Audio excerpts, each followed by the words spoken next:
Bengals Chiefs. It's the 6 o'clock window, 6:40 Eastern time, over in Kansas City. Burrowhead. In Burrowhead? Okay, so others have been saying. The boss, we had a little talk upstairs, and I said, Chris, come on. The bulletin board material is overrated, right? It's overrated. He's like, no, it's not. It's not. Like, he believes it. He believes it matters. So then my question is, who has accumulated more bulletin board material, right? Because both teams, it's like a whole week of feeling slighted, right? The Bengals are finding ways to feel slighted. The Bengals were really offended last week because they were selling tickets to Atlanta for the Buffalo Chiefs AFC Championship, which you have to do logistically. But we're offended. We got to get offended. And then, nobody believes in the Bengals. It's still, the old Bengals, right? They don't really believe in them, right? They can't actually do it. And then, the Chiefs are the underdogs too, though, because Mahomes has a bad ankle, and somebody said that Mahomes might not be the best quarterback of all time, and people are calling him Burrowhead. And so who has the most bulletin board material? Whoever has the most is going to win. Unquestionably, the Chiefs. So the Chiefs win. The Chiefs win. They're calling their stadium Burrowhead. The Bengals are calling their stadium Burrowhead. Like, the opposition is basically saying, we own you. Oh, that's bad. Yeah, that's about as bad as in terms of bulletin board material. Now, again, how much you... But I see Bengals Twitter. They're offended by everything. Like, yeah, but they're like manufacturing it as this is what I'm saying. The whole week is a battle to manufacture as much offense as you possibly can. And whoever has the most offense at the end of the week is going to come out on top. Right now, the Chiefs are in front. If the Bengals fans could just get a little bit more offended, maybe they'll be able to swing it the other way. No, because what I'm saying is the Bengals are trying really, really hard to be offended at anything, right? Because obviously there's power in that. The Chiefs don't have to try hard. The opposition is literally calling their stadium Burrowhead. They're saying after 3 straight wins, who say it? Why would they do that? You. From their social account or something? No, on the sideline. There's a video of Bengals DBs or whatever screaming Burrowhead during the Bills game. Eli Apple's out there. Right. It's like Apple's out here trash talking his ass off despite his 57 grade for the last X number of years straight.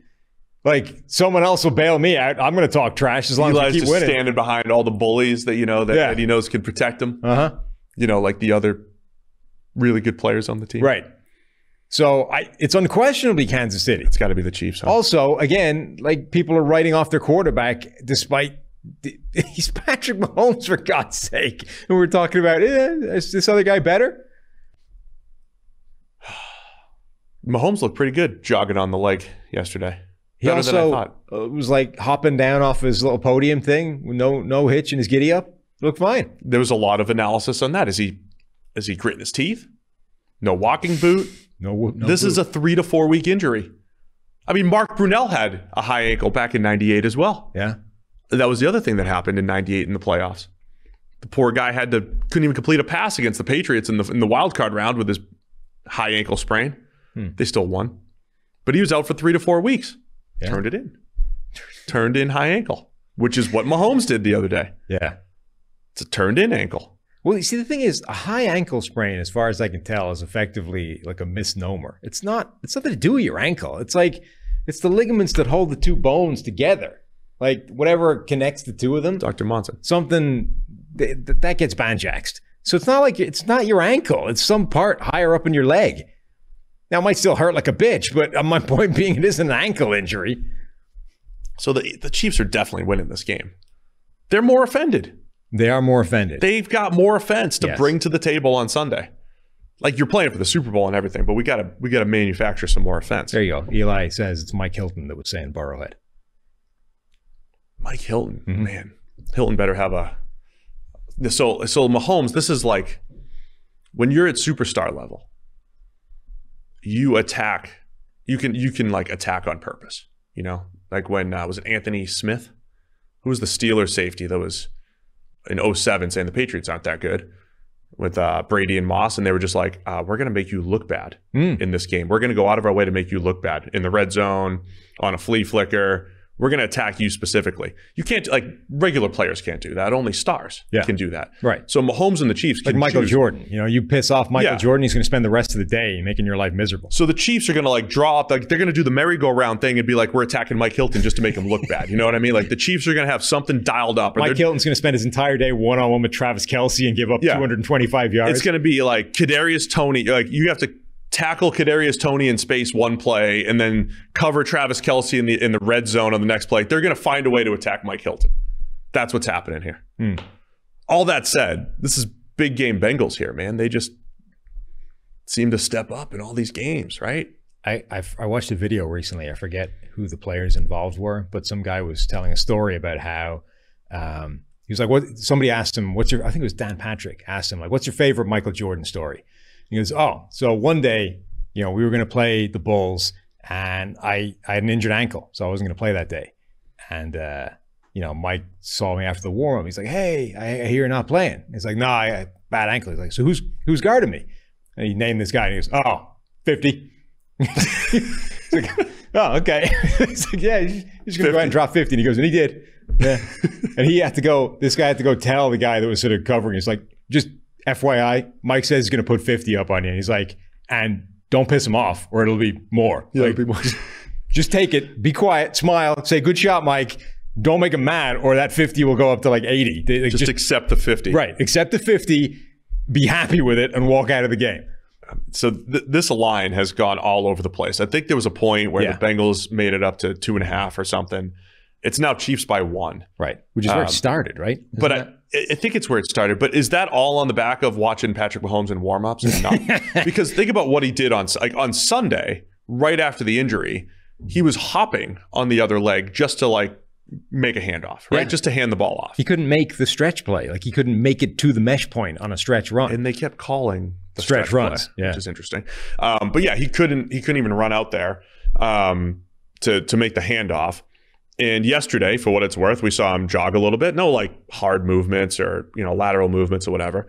But Dr. Chow, the injury doctor, he does a pretty good job of diagnosing these things. He said, look, there's going to be mobility issues. There's going to be issues there. And I believe that. So I think, okay, story of the game here. Will Mahomes have to win from the pocket, or is he going to be scrambling around a little bit? And I've reiterated, I think the Bengals have been the best team at retracing steps and handling Mahomes in the pocket. They might have to change their game plan too, because you actually might want to win some pass rushes now. Yeah, see, that's the thing. To me, this is a really fascinating conundrum for the Bengals during this week, because I think the game plan for attacking Patrick Mahomes when he's 100% healthy is diametrically opposed to the game plan to attack him if he's hobbling around on a busted leg and can't really move. Like, I think you want to do the exact opposite thing for each one of those guys. The Bengals have been phenomenal in the last few games against Mahomes at doing what everybody else struggles with, which is keep him in the pocket, don't let him outside. If he's going to start breaking outside of the pocket, make sure you're all over him the second he does it. Don't let him have space and run around out there and kill you on the edge. They've been incredible at keeping him in the middle. But if he can't move, you might want to move him off his spot and get him running and, hobbling, trying to outrun Trey Hendrickson in the open. Like, that's not going to work either. So what do you do during the week? Do you practice the normal game plan because A, it's worked, and B, it's usually the best way of stopping Mahomes? Or do you say, if he's 50% of the guy he normally is, we want to dial up the blitz. We want to dial up stunts. We want to get, be a little bit more reckless with how we rush him, because moving him is the most important thing, not keeping him contained and then trying to get some pressure. And it feels like you probably have to assume that you're going to get healthy Mahomes and then have some things like ready in the chamber to deploy if it turns out he's way more hobbled than you thought he was going to be. You can't bank on that, right? Like, you can't go, he's going to be hobbled, so let's come up with the most aggressive game plan possible. And then it turns out actually he's quite mobile back there and you're boned. Yeah, I think you have to have both options. Look, I think the other part of it too, right? It's almost like this is a disadvantage that Mahomes and the Chiefs can use as an advantage. Sometimes the way to get pressure on Mahomes is something you tell pass rushers never to do, which is just go as deep as you can around the tackle, right? Because we know on those 3rd and long plays, Mahomes will drop back to like 11 yards which is also a no-no, right? Mahomes breaks the rules of quarterbacking, which is don't drop back too far. You're going to lose your protection.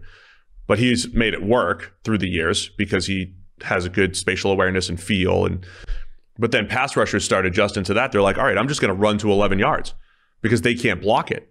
Well, now if you run to 11 yards, I think Mahomes is going to stay in the pocket and step up, right? So now you can't run to 11 because you're out of the play. So Mahomes is going to stay in the pocket and step up. Now you need your interior front, defensive linemen, your DJ readers to start compressing the pocket from the middle.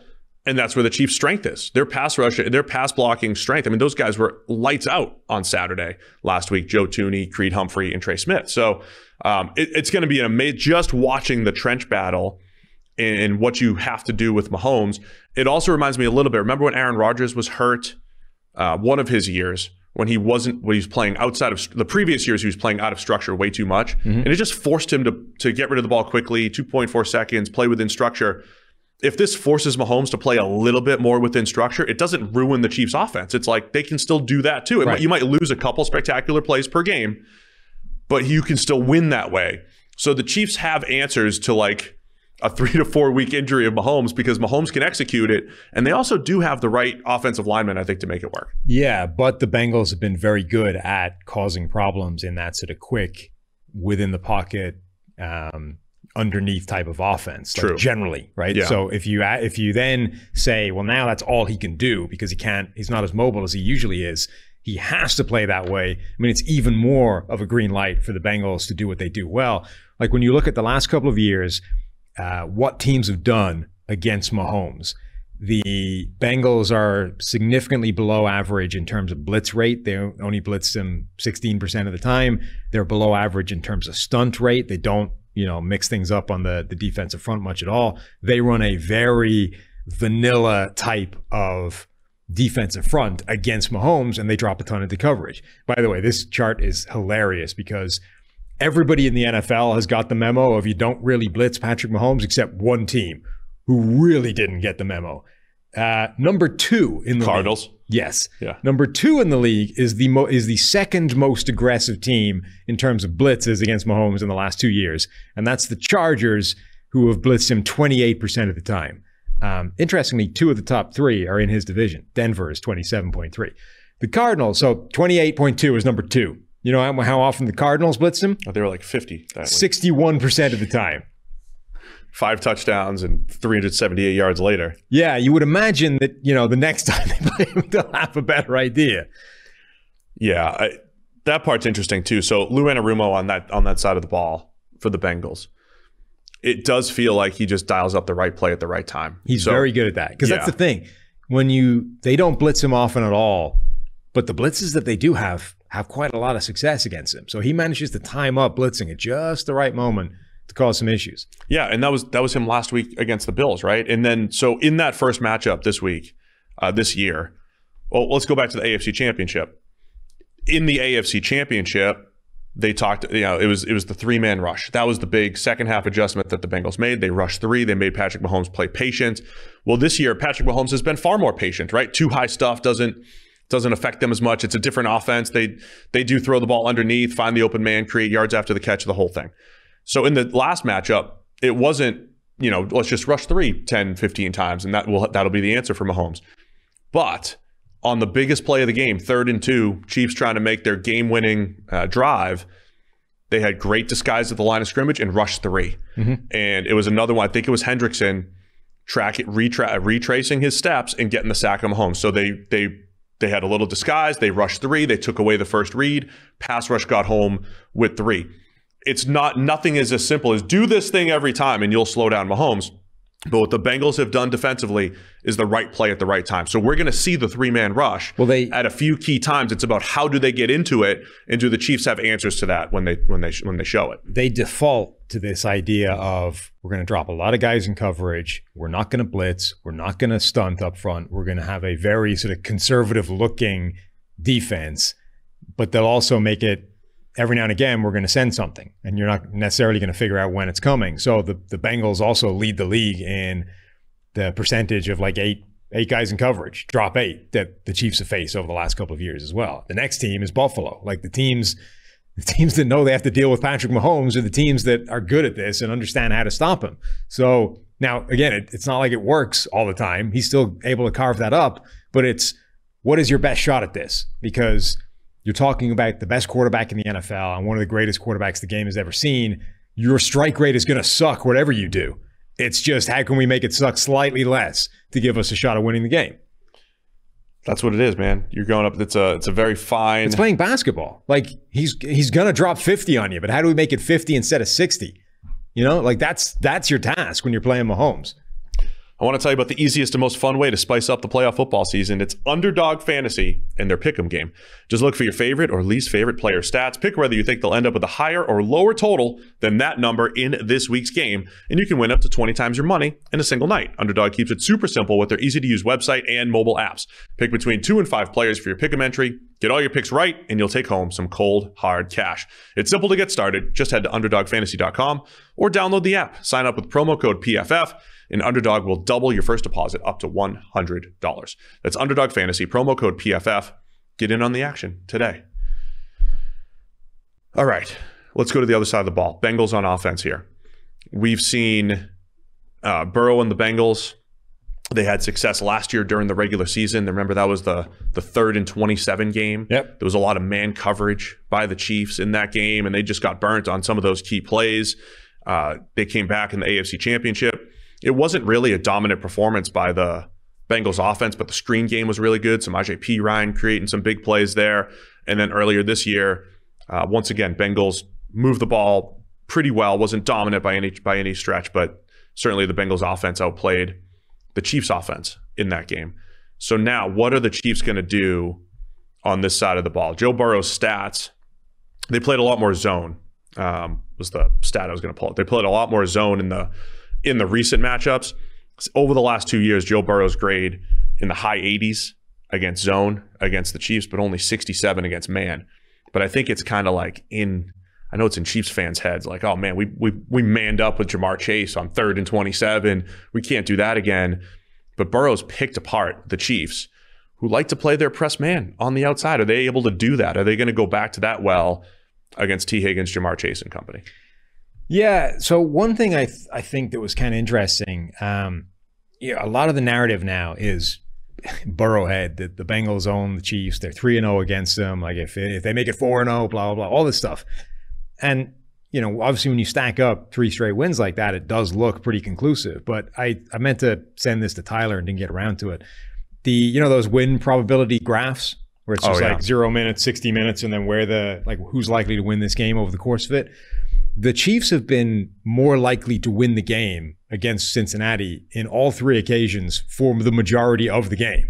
Like what is 3-0 in Cincinnati's favor generally starts in the last couple of minutes of the game, swinging in their direction. Now, the third one, the most recent one, it was the most sort of 50-50 back and forth battle that they had, right? But the other 2 were actually Kansas City in control for the majority of the game, and then Cincinnati kicked on halfway through the second half and actually started really getting it back in control. But the point being, 3 games have all gone Cincinnati's way, and in all 3, Kansas City was in all 3 of them. Like, they were close. This is not, I don't think, a case of one team owns another team, and it's simply a case of, in a very close battle between 2 very good teams, one team happens to be on a 3-0 run. Yeah, quick recap on that too, right? I mean, the 2021 regular season game, that was the game where Zach Taylor and the Bengals in a, down 3? Or in a tie game, did not want to kick the field goal. They were afraid to kick the field goal for fear of giving the ball back to Patrick Mahomes with a minute left, a minute and a half left. And they did everything they could to run out the clock and kind of got lucky, right? They went for it on 4th and 1, had a penalty, got the new set of downs so that they could run out the clock and kick the game-winning field goal. But they were one of the first teams to say, we're not going to fall for this trap. We're not going to kick a go-ahead field goal with a minute left, give it back to the Chiefs and Mahomes, because at worst, they're going to get a field goal. We're going to go to overtime. And at worse than that is they're going to score a touchdown. We lose.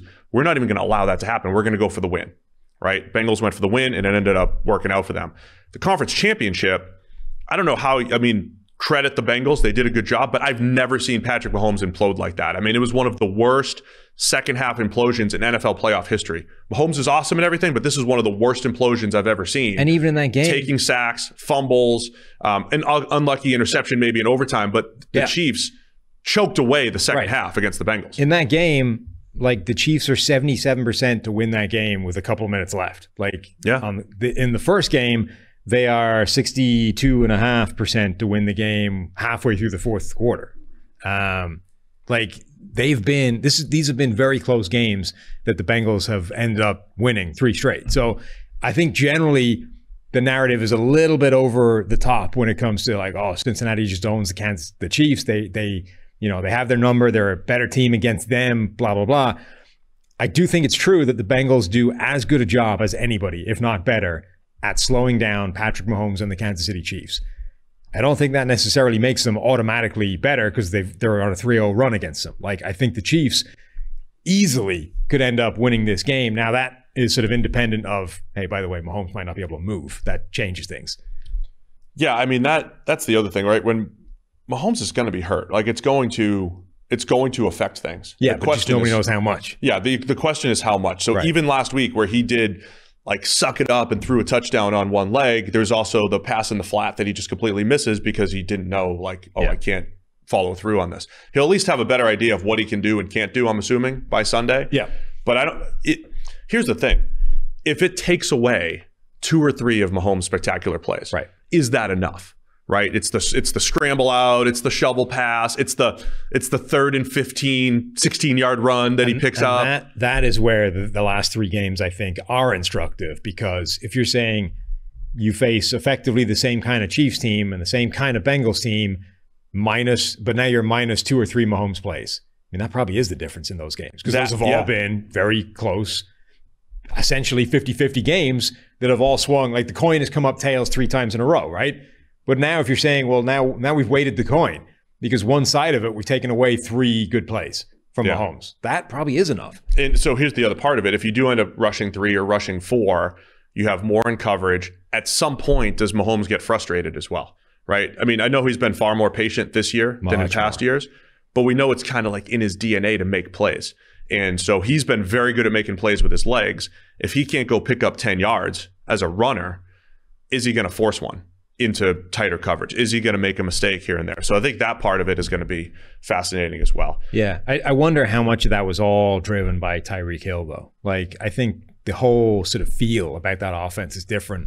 Sure. One, they're not facing as many too high shells because Tyreek Hill isn't there. Like, I think it became pretty obvious that Tyreek Hill was the reason they were seeing so many of those coverages. And then all of a sudden it was like, actually, they don't do that well against these. We should probably run more of them. But also, I wonder how much of the impatience that Mahomes started to display was sort of knowing that I got to get the ball to Tyreek Hill. Like, the way like Stephon Diggs was losing his mind in that Buffalo-Cincinnati game, right? And it's like Diggs is now showing a propensity in multiple different places and multiple different times, getting a bit frustrated when he's not getting the ball and things aren't going well. This is the nature, I think, of being an elite wide receiver at times, that you want the damn ball. And okay, sometimes you want it too much and you want the ball like regardless of what's going on around you. Like the only thing that's important is that I get 10 catches for 150 yards. I don't care whether we win or lose. Because it's better for the team. Well, yeah, but no. But that's, I think sometimes you take it too far and you end up with that, right? Sure. And I think there are definitely receivers that are in that category. Then I think you get the ones like Diggs and maybe Tyreek Hill where it's like, if we're not cooking, like, get me the damn ball. Like, I can help this. I can give us the play. Like, give me a chance. You know what I mean? And I wonder how much of that sort of feeds into a guy like Mahomes or Allen, where you start making mistakes because you do force a ball trying to get that guy the play because you know that he's losing his mind on the sideline. All right. Yeah, man. That side of the ball is going to be fascinating. How about Burrow and the Bengals? Jamar Chase, they've done more to move him around. There's a lot of times where there are some games where Burrow plays that really patient game too, right? And he takes the underneath stuff. He's definitely gotten rid of the ball much quicker. Will the offensive line be a factor in this game, right? They weren't a factor against the Bills. The snow probably helped a little bit. There were some plays where Jackson Carman lost, right? He did lose as a pass rusher. He got bull rushed a couple times. But it didn't show up because Burrow generally made plays behind it. That's why it felt like the line was better. they also did have a lot of plays where there was just a clean pocket for Burrow, and they played great. Does Chris Jones have to dominate this game up front for the Chiefs, or do we need to see playoff Frank Clark or some sort of George Karlaftis breakout here? It feels like the Chiefs' defensive line is going to be a huge part of this game. Yeah, one of those two things needs to happen. Either Chris Jones needs to absolutely dominate, and he didn't the last time they played. Like, he had a couple of pressures. Or the extra attention that Chris Jones is taking up, because I think you can reasonably treat the Chiefs as this is a one-man defensive front. If we take Chris Jones out of the game, we win. So if that's the Bengals game plan, like double team Chris Jones at all costs, make sure the ball, like give him the Aaron Donald treatment, that's when somebody else needs to make a play. That's when George Karlaftis actually needs to find some decisive wins for the first time in the season. That's when Frank Clark needs to show up and get playoff Frank Clark and get a couple of sacks in there, or Carlos Dunlap or somebody, right? So if neither of those two things happens, I think the Bengals are in good shape. If one of them can happen, then that's how Kansas City's defense can fight back. In the last matchup, the Chiefs had a game-winning drive opportunity, down 3. That get thwarted. They ended up punting, and I don't think they got the ball back. In that game, though, the Bengals also had a wide-open Tyler Boyd for a touchdown. He dropped. They had to settle for a field goal. Easily could have been a 2-score game at the end. So, Cincinnati, have they had the Chiefs' number enough? Does that matter? We'll see. It's a lot like that Niners-Rams matchup last year, right? At what point does the matchup matter, or the Bengals are they just that good right now? Because they looked that good against the Bills last week, plus the extra quarter that we saw them against the Bills. Cincinnati also has the Bills' number. They step up in these big games. Yeah, I mean, one thing I'll say about that Bengals offense is it is much more diverse and versatile than it was a year ago. Absolutely. Like last season, it was like, when we get in a tough spot, we're going to go Joe Burrow to Jamar Chase and hope that wins. And to be honest, they do that to an extent still. Like the 2-minute drill this year, it's still Burrow to Chase. But they've shown so many different ways to win this year. And they've shown the ability to adjust on the fly. Like in that Buffalo game where it became clear, all right, we get out to a big lead early. Let's start running the ball. Let's just impose our will now. Let's dominate the trenches. Let's control the line of scrimmage. And they pivoted to this run-heavy attack, and that crushed. Like, if they get in a position where they need their offense to sort of see the game out against Kansas City, I think they're much better equipped to do that this year than they were last season. All right, man. Let's get to the picks. Kansas City, as of right now, favored by 1. Yeah. Where are you going? This is... I'm pushing back a little bit on the general narrative. And I think, look, it's still Patrick Mahomes, Andy Reid, Travis Kelce in Arrowhead, not Burrowhead. Therefore, my starting position. He said it just joking in passing. Who? But it's Bolton. Mike Hilton. No, he didn't. So my starting position is the Chiefs win. I'm leaning there because they've got more bulletin board material. I also think, by the way, if you think how hard it is to beat a team 3 times in a row, imagine how hard it must be to beat them 4 times in a row. Win 4 times. I said that the other day. Again, against my own rules, kind of like making a joke that nobody even knows what you're talking about. But I had Bengals fans giving me the clown face. Sending clown face back. They got offended. That was bulletin board material for the Bengals fans. But the Chiefs have more bulletin board material. They do, a lot more. The Chiefs are leading in offense, therefore I think they're going to win. Sound reasoning. And cover the 1. The 1, yeah. And so we have both predicted a Kelce Super Bowl. Yeah, Kelce.